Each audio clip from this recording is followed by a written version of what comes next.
تخيل إن حاجات بسيطة جدا موجودة حوالينا كل يوم ممكن تتحول لعدو قاتل.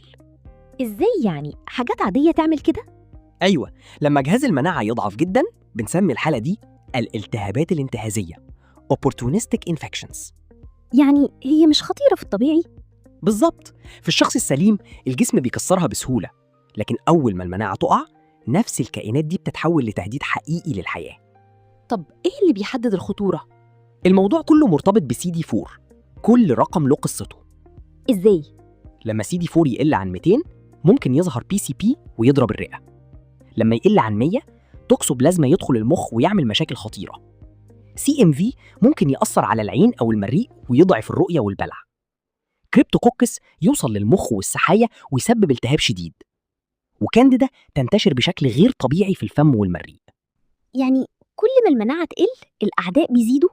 بالظبط، كأن الجيش نايم وكل عدو صغير بيستغل الفرصة. طب في حل ولا خلاص؟ في حل مهم جدا. أول حاجة نعالج العدوى نفسها. تاني حاجة نقوي المناعة بالعلاج المضاد للفيروسات ARV. ومع الوقت لما CD4 يعلى فوق 200 الجسم يبدأ يستعيد دفاعاته ونقلل الوقاية تدريجيا. يعني العلاج مش بس ضد الميكروب، ده ضد السبب الأساسي. أيوة، لأن المشكلة الحقيقية مش في الميكروب، المشكلة إن المناعة هي اللي وقعت. يعني لو فهمنا ده بدري ممكن ننقذ حياة كاملة. بالظبط، الالتهابات الانتهازية خطيرة، لكنها رسالة إن المناعة محتاجة إنقاذ. الاتنين معا. إميون تيبس معاكم.